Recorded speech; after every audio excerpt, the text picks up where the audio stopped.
Il faut déjà dire que c'est encore très flou, cette affaire.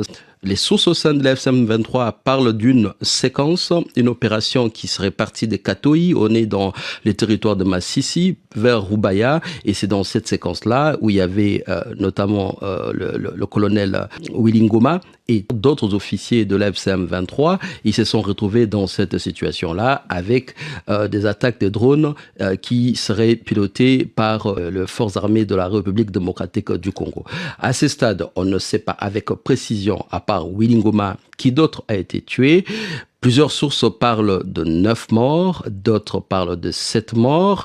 On en saura davantage, en tout cas dans les jours qui viennent, parce que même au sein de l'FCM23, il n'y a toujours pas un bilan définitif. Après la mort de Willy Ngoma, beaucoup d'interrogations planent autour du cessez-le-feu. Est-ce que cette attaque peut fragiliser cette cessation des hostilités? Mais il y a plusieurs cessez-le-feu qui ont été signés, mais tous ces cessez-le-feu-là ne marchent pas du tout, étant donné que sur le terrain aujourd'hui, on a comme une sorte de généralisation des attaques. À ce stade, l'FCM M23 n'a pas annoncé de représailles précises, mais les discours s'est durci de plus en plus.